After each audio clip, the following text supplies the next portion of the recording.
இவன் அழுகுறான்.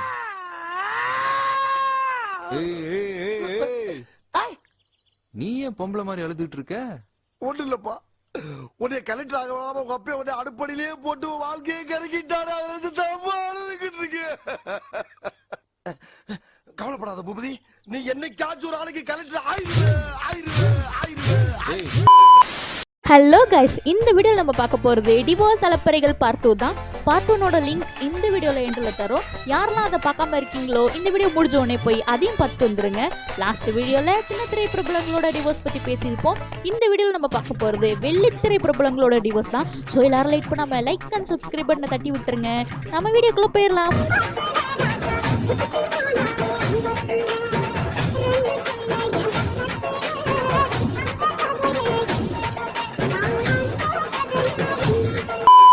இந்த லிஸ்ட்ல ஃபர்ஸ்டே நம்ம பார்க்க போறது ஆக்டர் தனுஷ் அண்ட் ஐஸ்வர்யா ரஜினிகாந்தை பத்தி தான். இவங்களோட மேரேஜ் செம்ம பெரிய கான்ட்ரவர்சியா அப்போ பேசப்பட்டது. காரணம் என்னன்னா, சிம்புவும் ஐஸ்வர்யாவும் உருகி லவ் பண்ணதாவும், இதை தெரிஞ்சுக்கிட்ட ரஜினி சிம்புக்கெல்லாம் பொண்ணை கட்டி கொடுத்தா பொண்ணு வாழ்க்கை உருப்படாதுன்னு தெரிஞ்சுக்கிட்டு கஸ்தூரி ராஜாவை கூப்பிட்டு தனுஷ் காலேஜ் பேசி முடிச்சிட்டாங்க அப்படின்னு சொல்லி பத்திரிகையில் எழுதிக்கிட்டு இருந்தாங்க.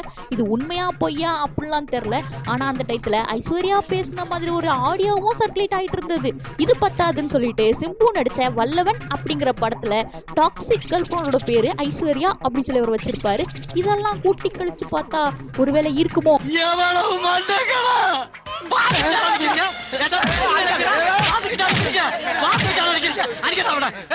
அப்படின்னு தான் நமக்கு தோணுது. இப்ப மேட்டர் அது கிடையாது. நம்ம தனுஷும் ஐஸ்வர்யாவும் புள்ளுக்குட்டி எல்லாம் பெத்துக்கிட்டு சந்தோஷமா தான் இருந்தாங்க. நான் லாஸ்டா ஒரு வீடியோ பார்த்தேன். அப்ப தனுஷ் கூட ஐஸ்வர்யாக்கு பாட்டெல்லாம் பாடி இம்ப்ரெஸ் பண்ணிக்கிட்டு இருப்பாரு.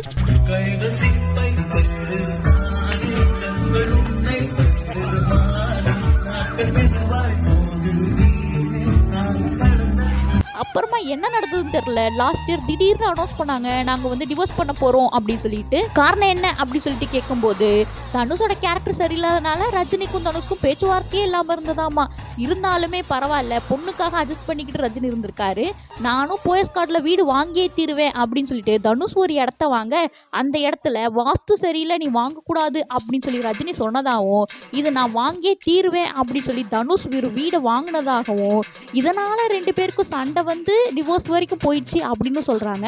ஐஸ்வர்யா பக்கத்துல கேட்டேன்னா, அவர் வந்து ஒரு ஒர்க்கஹாலிக்கா இருக்காரு, எப்போ சண்டை நடந்தாலும் உடனே கிளம்பி வேலைக்கு போயிடுறாரு, ஃபேமிலிக்கே டைம் ஸ்பெண்ட் பண்ண மாட்டேங்கிறாரு அப்படிங்கிற மாதிரி சொல்றாங்க. எது உண்மையோ நமக்கு தெரியல. ஆனா அடுத்தவன் பாவம் சும்மாவா விடும், எத்தனை பேர் டிவோர்ஸுக்கு இவர் காரணமா இருந்திருப்பாரு அப்படின்னு சமூகத்துல சொல்லிக்கிட்டு இருக்காங்கப்பா. நானா சொல்லல. இருந்தாலும் சமாச்சாரம் பெரிய இடத்துல அப்படிங்கிறதுனால ப்ரொடியூசர் கவுன்சில்ல இருந்து போறோம் வர வரைக்கும் 2 பேரும் சேர்த்து வைக்கிறதுல ரொம்ப முன்முறம் காட்டிக்கிட்டு இருக்காங்கப்பா. ஆனா அதெல்லாம் ஐஸ்வர்யா கிட்ட வேலைக்கு ஆகிற மாதிரியே தெரியல. ரீசெண்டா கொடுத்த இன்டர்வியூல கூட 3 படம் ஃபிளாப் ஆனதுக்கு காரணமே தனுஷ் பண்ண பாட்டு தான் அப்படிங்கிற மாதிரி சொல்லிட்டு இருந்தாங்க. அது மட்டும் இல்லாம தனியா இருக்கதான் நான் விரும்புறேன் அப்படிங்கிற மாதிரி சொல்லியிருக்காங்க.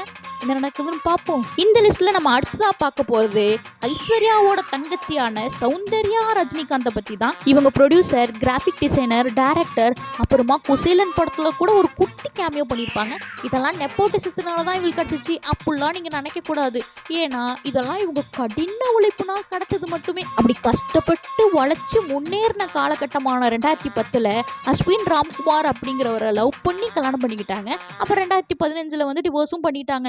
ஏன் அப்படி சொல்லிட்டு கேட்கும்போது, ஏதோ ஒரு பேச்சுலர் பார்ட்டில குடிச்சிட்டு நம்ம சௌந்தர்யா பண்ண சில பல விஷயங்கள்னாலதான் டிவோர்ஸ் ஆச்சு அப்படின்னு சொல்லப்பட்டது. எனக்கு தெரியும்.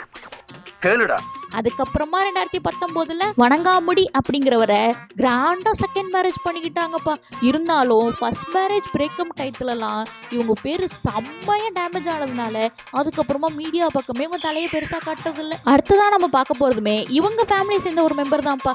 அது யாருன்னா, தனுஷோட அண்ணனான டைரக்டர் செல்வராகவன் தான். இவர் 2006 ஆக்ட்ரஸ் சோனியா அகர்வாலை லவ் பண்ணி கல்யாணம் பண்ணிக்கிட்டாங்க. அந்த டைட்டில் டாக் ஆஃப் த கோலிவுட்டே இவங்க தான். எப்படிப்பா ஒரு ஆக்ட்ரஸை இவர் கல்யாணம் பண்ணிக்கிட்டாரு, அதுவும் சோனியா அகர்வால் அப்படிங்கிற மாதிரி பேசிட்டு இருந்தாங்க. அப்புறம் என்ன ஆச்சுன்னு தெரியல, டிவோர்ஸ் பண்ணிட்டாங்க. ரீசன் கேட்டா, சோனியா அகர்வால் நார்த் இந்தியாவில இருந்து வந்ததுனால கல்ச்சரே இல்லப்பா, தம் அடிச்சிச்சு, சர்க் அடிச்சிச்சு, 1001 ஷூட்டிங் ஸ்பாட்ல போட்டு புருஷனையே அடிச்சிச்சு. உனக்கு இன்னுமாடி உரைக்கிற ஏய்யா, நீ எல்லாம் ஒரு ஆம்பளை, உனக்கு பேரு சூனா பானா,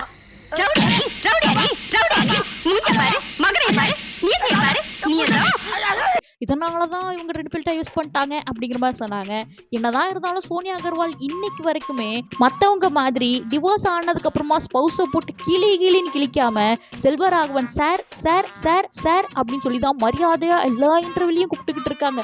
ஆனா செல்வராகவன் தான் ரொம்ப பாதிக்கப்பட்டிருப்பார் போல இருக்கு. இன்னைக்கு வரைக்கும் டைவர்ஸ் வாங்கினது ரொம்ப நல்லது அப்படிங்கிற மாதிரி பேட்டி கொடுத்துட்டு இருக்காரு. சோனியா அகர்வால் மேடம், நீங்க ஒன்றும் கவலைப்படாதீங்க. நம்ம எடிட்டர் தம்பி இருக்காருல்ல, காதல் கொண்டேன் டயத்துல இருந்தே உங்களோட தீவிர விசிறி திவ்யான்னு உடம்பு ஃபுல்லா பச்சை வேற குத்தி வச்சிருக்காரு. என்ன ஐயாச்சாமி, இன்னைக்கான விட்டு போதுமா?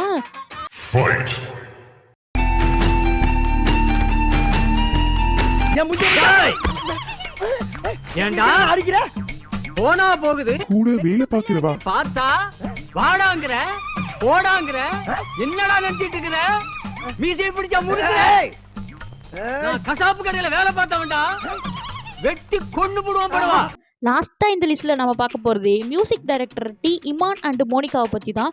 இவங்களோட டிவோர்ஸ் தான்ப்பா லாஸ்ட் இயர் ரொம்ப பெரிய கான்ட்ரவர்சியை கிளப்பினுச்சு.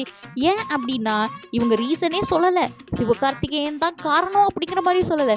ஆனா ஓப்பனா இவங்க பேசாததுனாலேயே ஆளாளுக்கு ஒரு கதையை கிளப்பிட ஆரம்பிச்சிட்டாங்க. இது இவ்வளோ பெரிய இஷ்யூ ஆனதுக்கு அப்புறமாவுமே சிவகார்த்திகேயன் இன்னும் சைலண்டாவே இருக்கிறாரு. அதுதான் ஏன்னு தெரியல. அவ்வளவுதாங்க இன்னைக்கான வீடியோ.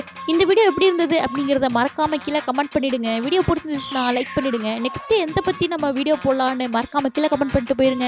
இந்த மாதிரி என்டர்டெய்னிங்கான வீடியோ உங்களுக்கு பிடிக்கும்னா நம்ம சேனல் சப்ஸ்கிரைப் பண்ணி வச்சிருங்க. இன்னொரு வீடியோல பார்க்கலாம். Thank you, tata, bye by.